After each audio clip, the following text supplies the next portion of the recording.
For our next presentation, we have Chris Motz of the University of Cincinnati, who will give us a paper on integrating digital and physical workflows in archaeological fieldwork, lessons from 3 paperless projects. So we're going to, this one? Should leave that for you.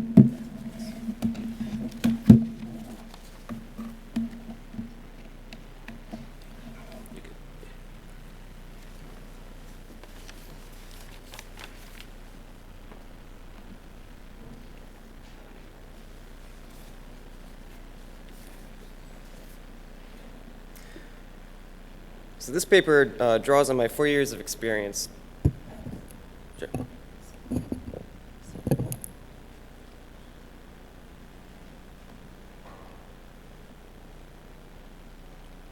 we go. This paper draws on my 4 years of experience developing paperless recording systems for 2 archaeological projects: the Sangro Valley project in Abruzzo, Italy, and the Seca archaeological project in Belize, and managing the system for a third, the Pompeii Archaeological Research Project, Porta Stabia.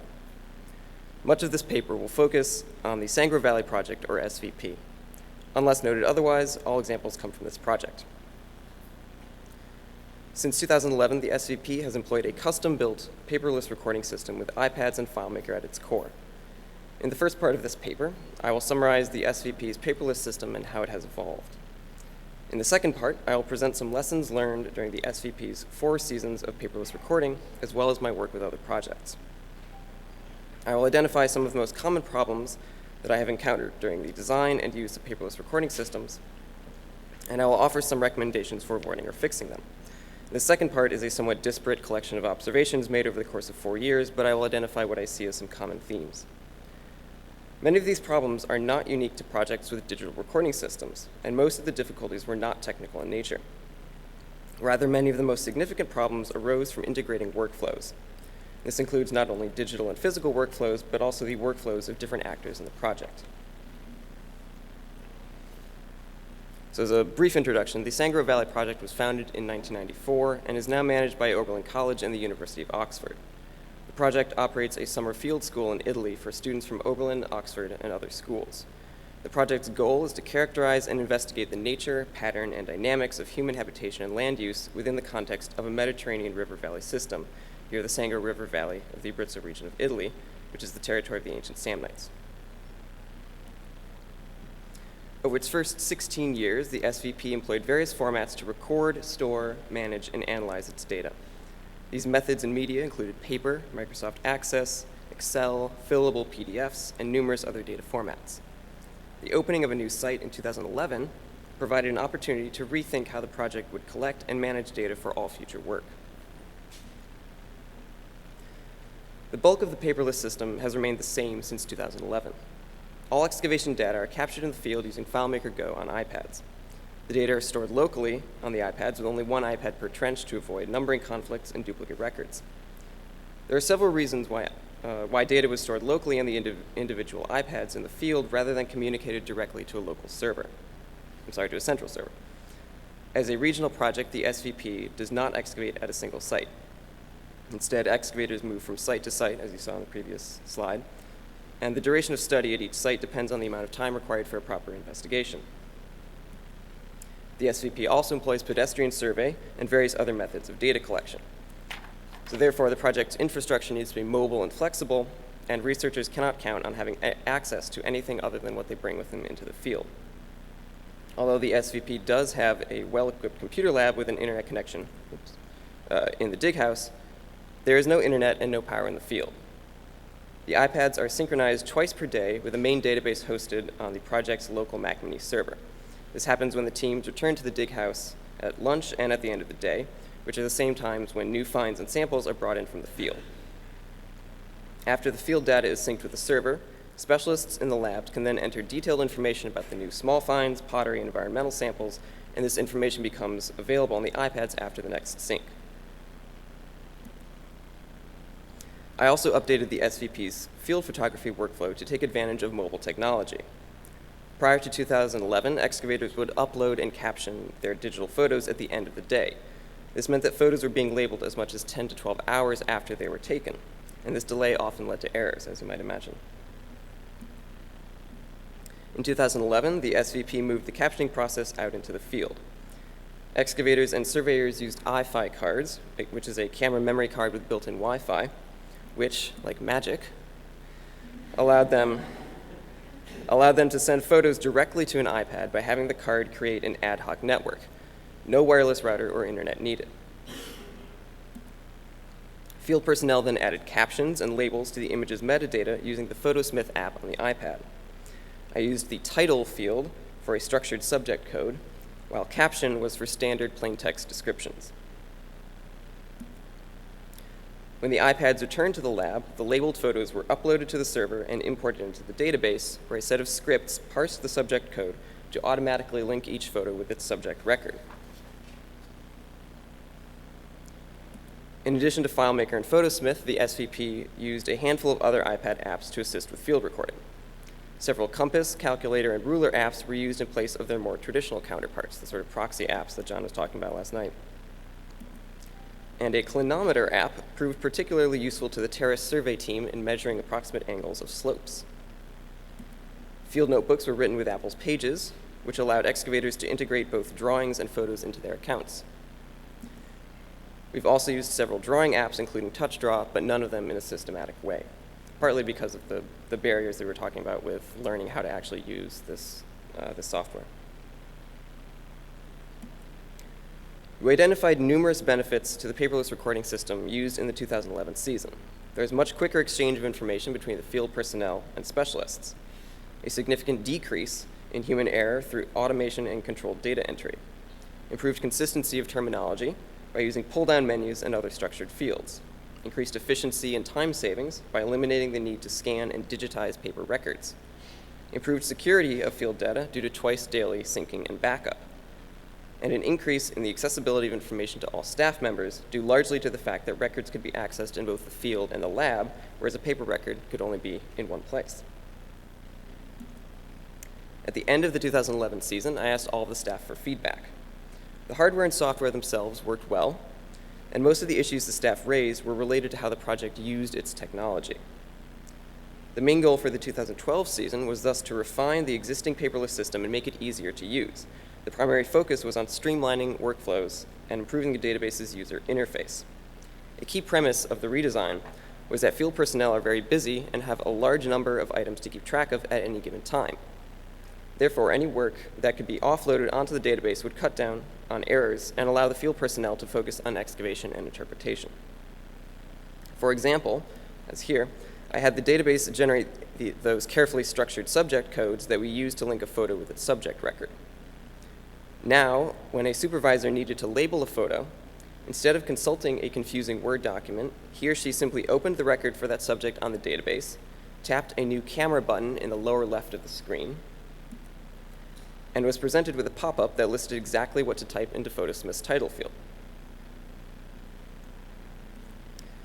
Another task that was offloaded onto the database was object labeling. Every small find, bag of bulk finds, and environmental sample is supposed to be labeled in the field. Field personnel were traditionally assigned the burden of remembering what information was necessary for a variety of object types, along with the format for each label. And of course, this meant that not everything got labeled correctly. And the task was complicated further by the 2011 version of the database, in which inconsistent layouts made it difficult to know exactly what information needed to go on a label and where that information was located.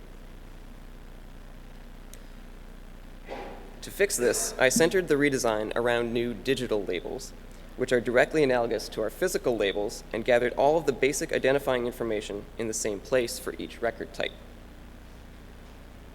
When an object was found at the bottom here, or a soil sample taken at the top, the excavator would create a record on an iPad. They would then label the object by either writing on the bag or putting a piece of tape on a sample bucket. All they needed to do is look at the record they had just created and write down exactly what they saw. Because the find or sample was brought back to the lab at the same time as the iPads were synced, the specialists could immediately look up the new objects. Because the labels were written in a consistent way, it was much easier for our specialists to match the physical labels with the digital record. Since adopting this method, we've had far fewer mislabeled bags and orphaned objects. These changes to both photo and object labeling gave the excavators fewer things to worry about. The user interface as a whole was another major focus for the 2012 season, and it underwent a complete redesign. On the left is the original home screen. Things are all over the place, it's sort of organized, but not really cohesive. As you can see from the revised home screen on the right, I significantly reduced clutter and made the user interface much more consistent. And these principles were employed throughout the system. There were a few specific design principles that I found contributed to a more cohesive and intuitive user interface. The first is to develop a consistent visual language. This can take many forms. For example, I used color coding to help differentiate between things. Each record type has its own color, and these colors are consistent throughout the database. This means that when a user taps on the orange Contexts button in the top right, that orange persists throughout the context screens, just as blue designates a small find and green designates an environmental sample. The next element is clear organization. The more complex the database, the more important it is to have a simple and consistent layout, as I've mentioned above, but also a clear navigational structure. This is something that I've dealt with in two very different ways, and I think with two different levels of success. When I began building the SVP system in early 2011, I just copied the old paper system of registers and records that I was familiar with from previous seasons, similar to what John mentioned last night, which resulted in a compartmentalized navigational structure that does not reflect how sites, trenches, contexts, and finds are actually related to each other. For the SECA project, I have adopted a linear navigational structure that mirrors the real data hierarchy and relationships. Both approaches have their pros and cons, but I think that the latter is better overall, and it will help to keep clear the relationship between the theoretical data structure and the physical real world. The next element is simplification. Different people often need to see different information about the same things. When an excavator makes a new small find, all they need to enter is a brief description, a sketch, location information, and their name. The finds officer, on the other hand, needs to see all of this and enter more information, but I keep the field and specialist data clearly separated. Rather than showing everything to everybody, we show each person only what they need. The final user interface element that I found helpful is automation. As I mentioned earlier, having the database automatically enter information and perform certain tasks frees up staff to focus on excavation and analysis. In addition to directly entering data, things like numbering new records, linking them to the correct trench or context, or entering the date, I would include here automated things that do not directly enter data, but do make life easier in other ways, such as the generation of image codes that I mentioned earlier. Another example of this comes from the SECA project, where I built a mechanism so that when you enter or change the trench datum and trench orientation, you are provided with a visual representation. Here, watch the red squares.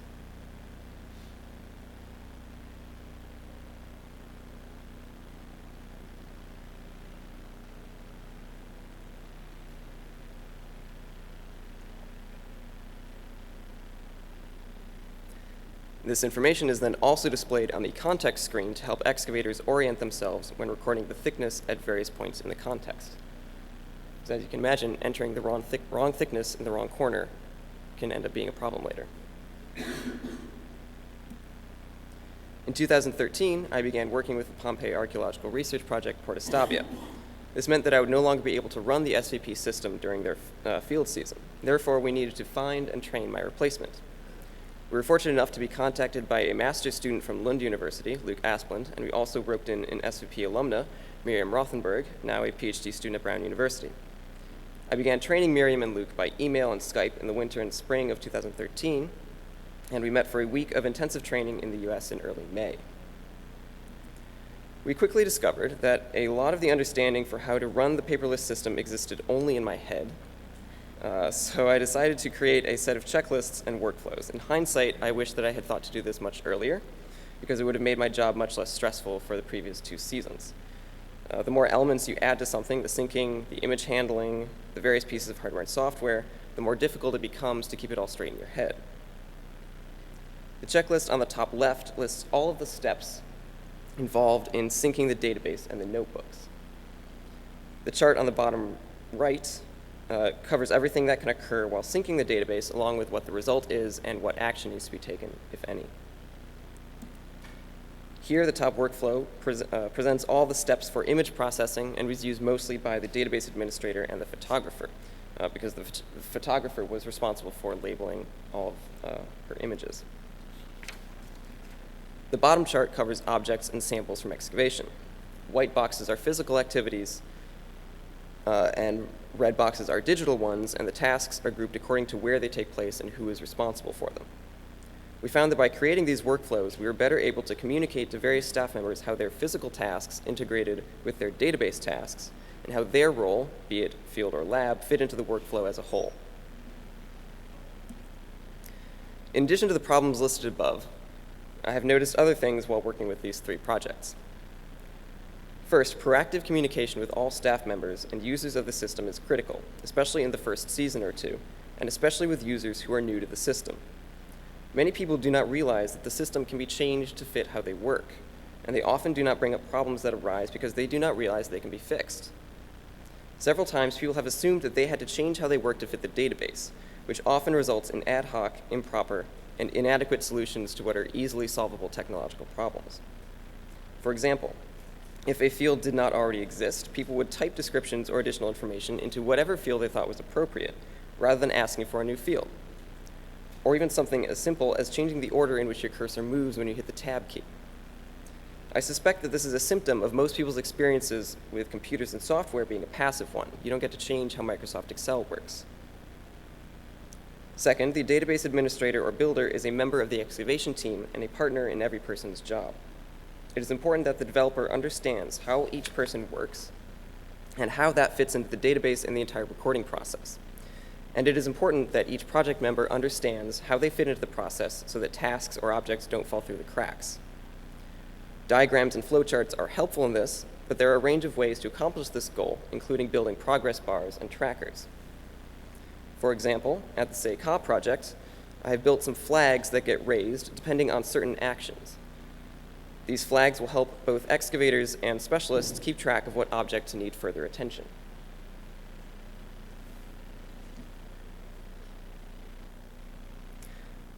Third, there are things that the administrator or developer can do to ensure that the system will run smoothly no matter who is in charge. A user guide like this one is useful for training field staff, and documentation of the guts of the system is useful for the administrator, especially if you need to switch administrators at some point. While paperless systems are effective, they're not yet simple to run, and documentation is thus essential. Many of the problems that I presented are not unique to paperless projects, but I believe that digital recording systems make you aware of some of them and force you to confront them much earlier. When designing paper forms, you don't have to be very explicit in how the different parts relate to each other. When you design a relational database, you do have to be very explicit in this. You still have the same underlying problems and needs in both cases. It's just that with traditional methods, you may not realize that you have a deep problem with your data structure or procedures until it comes time to analyze the data. Paperless systems are becoming more widespread, and they are already revolutionizing the way archaeological data are collected, managed, and analyzed. We should not be satisfied with just getting a paperless system to function successfully, although that is certainly no small feat. We need to continue experimenting and thinking about how to make these systems work as an integral part of the research process.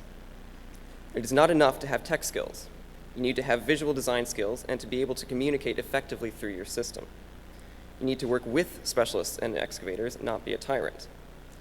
Digital recording systems can streamline fieldwork, improve the quality of data collected in the field, and significantly reduce errors and misunderstandings, but they require careful and thoughtful preparation and implementation.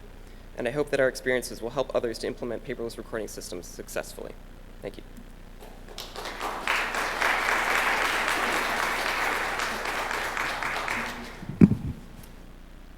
Thank you, Chris. We have some time again for a couple of questions.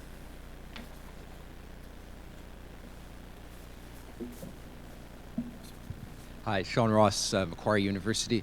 No, I just wanted to ask, I've seen a lot of bespoke databases like this, done in FileMaker, Access, SQL Server, etc. How redeployable is it? How much time would it take? And how acceptable to another project director would it be if you tried to take this to a new project? That's the problem. It's the kind of thing that, to a very large extent, has to be sort of custom. For me, I mean, the biggest difference between those two is that the SVP is classical archaeology, which is totally different from how things work in Belize. So, I mean, I had to learn a lot in order to build that system. Yeah, so it's the kind of thing that a lot of the elements can carry over. There are certainly elements that I reused, but a lot of it won't, frankly. Yeah. Could I just a quick follow-up question? I mean, I can see how much time you spent on this. I've done similar stuff in the past too. How does that work? I'm not a FileMaker person. How does that kind of reuse and redeployment work with FileMaker? To a certain extent, it's once you figure out how to do it, you don't have to figure out how to do it again.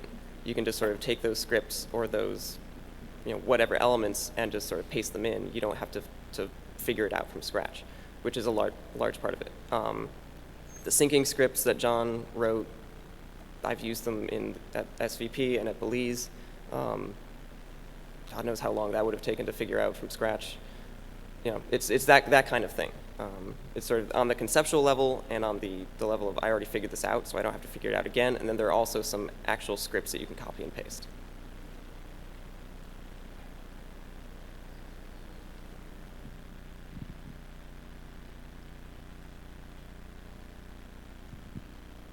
I just want to give a little answer to that question. Is that in the FileMaker Pro, maybe some of the tables and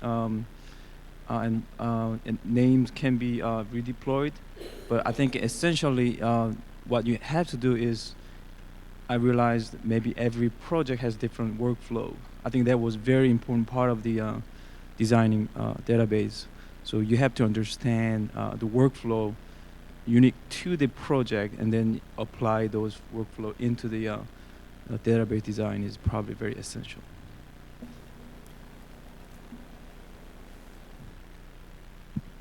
I think we might move on to our next. Oh, is there? Sorry. John. There seems to be some interest on the Twitter feed, and Chris, if you have more time in your summers, I think you'll be successfully occupied by a few people. I tweeted this, but it reminds me of Eric Kansas' comments yesterday about portability and other people using your data, and I think the extent to which we all have bespoke databases, myself included, is fascinating to me. As if this is a field with well over a century, and we don't standardize. You go down the road from me 15 kilometers, and their squares aren't even the same size as mine. Forget about what their data looks like, and I don't think it touches Silicon for a while over there. And so I think that's interesting and something we certainly need to work on, but I'm also kind of curious in the CRM world how much variability there is. I can imagine from country to country, maybe even from state to state, I don't know, but that's something I'd be curious about. And it would be great if I could just go to the App Store and buy something like what you have. And maybe I'm more flexible than other people about what I'm willing to change in terms of workflow in order to gain the benefits of not having to do it myself. Yeah, the CRM side is not something that I know that much about, but that is definitely a big area for growth. At one point, I would hesitate to use the term bespoke with this because it implies a certain amount of superficiality. But to me, a lot of the features that sort of look fancy, I built them thinking, okay, if I were digging, what would I want from this?